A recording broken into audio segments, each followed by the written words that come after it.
9 जुलाई मुल्तान पाकिस्तान। सईदा सानिया ज़हरा बुखारी। मेरी 20 साल बेटी का 9 तारीख को सुबह मर्डर हुआ है। पूरे कमरे में तोड़ फोड़ हुई थी। चेहरे पर तशद्दुद के निशान थे, आंख पे निशान था, उसकी हड्डियां टेढ़ी हुई थी, जबड़ा टूटा हुआ था, टांगों पे, पाँव पे, घुटने पे निशान थे।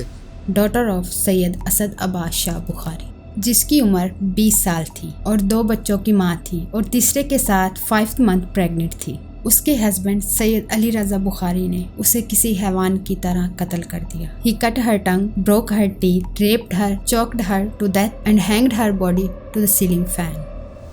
In 2019, according to Sania Zahra's father, Sania Zahra के फादर को अली रज़ा बुखारी की फैमिली मैरिज प्रपोजल भेजती है सानिया ज़हरा के लिए और उसके फादर अली रज़ा बुखारी की फैमिली को हाँ बोल देते हैं। उसके बाद सानिया ज़हरा से आकर पूछते हैं, क्या बेटा ये रिश्ता तुम्हें मंजूर है, क्योंकि मैंने वहाँ हाँ कर दी है। सानिया ज़हरा ने कहा, जी बाबा, जो आपका फैसला मुझे वो मंजूर है। सईदा सानिया ज़हरा और अली रज़ा बुखारी की शादी हो जाती है जब सानिया ज़हरा सिर्फ 16 साल की थी। अकॉर्डिंग टू सानिया ज़हरा's फादर, शादी के 2 दिन बाद ही सानिया ज़हरा से उसका जेवर, उसकी गाड़ी और एक फ़ोन ले लिया जाता है जो सैयद असद अब्बास शाह ने उसको गिफ्ट में दिया था। सानिया ज़हरा पर जब पहली दफ़ा सैयद अली रज़ा ने तशद्दुद किया तो सानिया ज़हरा नाराज़ होकर अपने मायके चली गई। सैयद असद अब्बास शाह के मुताबिक सानिया ज़हरा 19 माह तक अपने मायके ही रहती है और इसी दौरान सानिया ज़हरा का पहला बेटा पैदा होता है, सालार।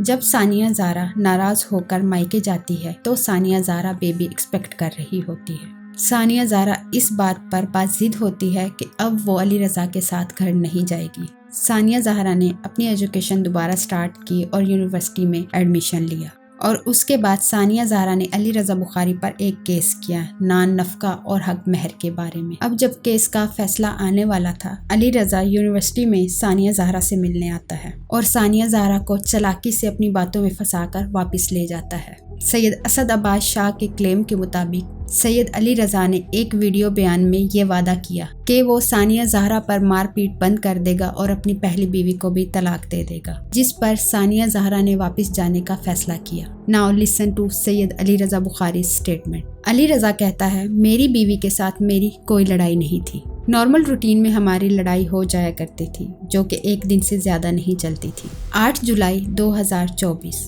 अली रज़ा के मुताबिक सालार ग्राउंड फ्लोर पर खेल रहा था। सानिया ज़हरा उसको 3-4 बार आवाज़ देती है और सालार नहीं आता। जब सालार ऊपर आता है तो सानिया ज़हरा उसको थप्पड़ रसीद किया जो मुझसे बर्दाश्त ना हुआ। बेटा था जी, जिसकी वजह से सानिया ज़हरा और अली रज़ा बुखारी के दरमियान बहस हो जाती है और अली रज़ा सालार को लेकर दूसरे पोर्शन में चला जाता है जहां उसकी दूसरी बीवी भी रहती है। अली रज़ा के मुताबिक सुबह तकरीबन 7-7:30 बजे मैं दोबारा उठा। सोलर पैनल का स्विच लगा हुआ है, सानिया थी उसके रूम के बाहर लगा हुआ है। वो स्विच ऑन करने जब मैं गया तो मेरी नौकरानी पहले से दरवाजा बजा रही थी और सानिया ना जवाब दे रही है और ना बाहर आ रही है। अली रज़ा दरवाजा तोड़ देता है और सामने क्या देखता है, दरवाजा जब तोड़ा तो आगे उसने अपने आप को लटकाया हुआ था कि सानिया ज़हरा सीलिंग फैन के साथ लटक रही है।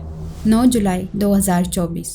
Now listen to Syed Asad Abbas Shah statement. Syed Asad Abbas Shah को SHO की कॉल आती है करीब 9 बजे कि आप अपनी बेटी के ससुराल तशरीफ ले आए, आपकी बेटी ने सुसाइड कर ली है। और ये बात करके फौरी दूसरे लम्हे में कहता है कि आप जरूर आएं, कि ये मामला हमें खुदकुशी का नहीं लग रहा, आप आएं और इस मामले को देखें। जब सानिया ज़हरा का चचा जाता है और वो देखते हैं ज़बान बिल्कुल मुंह से बाहर थी, मुंह के अंदर दांत टूटे हुए थे। मैंने उनको कहा कि आप अपना काम करें, मैं आपके साथ रहूंगा। कि सानिया ज़हरा की बॉडी पंखे के साथ लटक रही है। बेड पर काउच है और सानिया ज़हरा उस पर घुटनों के बल है और मर्दाना साफे के साथ उसका गला बंधा हुआ है। और इस मौके पर सानिया के घर वालों की बहस भी होती है और अली रज़ा की माँ सानिया की माँ को कहती है, अपनी बेटी को ले जाओ और इस तमाशे को ख़त्म करो। Viewers, according to postmortem report, Saeeda Sania Zahra की मौत दम घुटने की वजह से हुई है।